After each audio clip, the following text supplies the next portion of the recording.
14 ফেব্রুয়ারি চন্দনাইশ পৌরসভা নির্বাচনে মেয়র প্রার্থী হিসেবে অংশগ্রহণ করার জন্য ধানের শীষ প্রতীক নিয়ে 20 দলীয় জোটের পক্ষে 10 জানুয়ারি রবিবার উপজেলা নির্বাচন কর্মকর্তা ও সহকারী রিটার্নিং কর্মকর্তার কার্যালয় থেকে মনোনয়ন ফরম সংগ্রহ করেন বিএনপি মেয়র প্রার্থী সাবেক দক্ষিণ জেলা ছাত্রদলের আহ্বায়ক মোহাম্মদ জসিমউদ্দিন ও চন্দনাইশ পৌরসভা ছাত্রদলের সাবেক সাধারণ সম্পাদক মোহাম্মদ সেলিম উদ্দিন। এই সময় উপস্থিত ছিলেন চন্দনাইশ পৌরসভা যুবদলের আহ্বায়ক মোহাম্মদ মোর্শেদ আলম, যুবদল নেতা মোহাম্মদ আজম খান, মোহাম্মদ সেলিম উদ্দিন, আব্দুল মান্নান, দক্ষিণ জেলা যুবদলের যুগ্ম আহ্বায়ক মোহাম্মদ বক্কর, মোহাম্মদ রবিউল হোসেন ছোটন।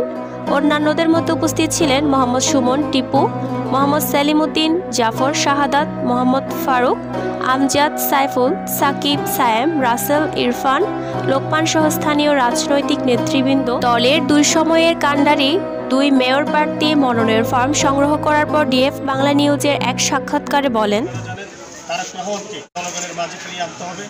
এই অক্টে আমাদের ইলেকশনে অংশগ্রহণ করা। জিয়া রহমান সারা বাংলাদেশের সর্বপ্রথম খাল খনন উদ্বোধন করেছিলেন এই চন্দনাইশের মাটি থেকে। 5 জানুয়ারি নির্বাচনে দীর্ঘ 6 মাসের অধিক আমি কারাবরণ করেছি। আমার কাছে দীর্ঘ 10টিরও অধিক মামলা আমার কাছে আছে। আমি জানি না যারা নমিনেশন নিতে চাচ্ছে বা যারা নমিনেশন নেওয়ার জন্য আগ্রহ প্রকাশ করতেছে তাদের কাছে আপনারা খোঁজখবর নিয়ে দেখেন তারা দলের জন্য কতটুকু ভূমিকা পালন করেছে। তারা দল করে ঠিকই, কিন্তু দলের সাইনবোর্ডটা ব্যবহার করে। দলের দুঃসময়ে তারা দলের হাল করতে আসে না। এখানে কি আপনি এককভাবে প্রার্থী কিনা? আমি এককভাবে প্রার্থী না, এখানে আরো অনেকে প্রার্থী আছে। দল যাকে নমিনেশন দেবেন তার পক্ষে আমরা কাজ করব। জিয়া রহমানের প্রতি শ্রদ্ধা নিবেদন জানাচ্ছি।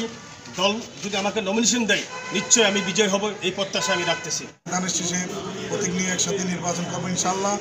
মহাসচিব মহোদয় দৃষ্টি আকর্ষণ করে বলতে চাই, আমাদের মনোনয়ন প্রত্যাশী সেই ধরনের কোনো হাইব্রিড যাতে আমাদের দলে মনোনয়ন না পায়, এবং মনোনয়ন যদি পাই তাহলে দলের দুঃসময়ে যারা ছিল তাদের মনোনয়ন দিলে আমরা সবাই একসাথে কাজ করব। যদি কোনো হাইব্রিডকে মনোনয়ন দেওয়া হয় তাহলে আমরা সবাই মিলে একসাথে প্রতিরোধ করবো ইনশাআল্লাহ। News desk, DF Bangla news, 2000 Chandanaish, Chittagong.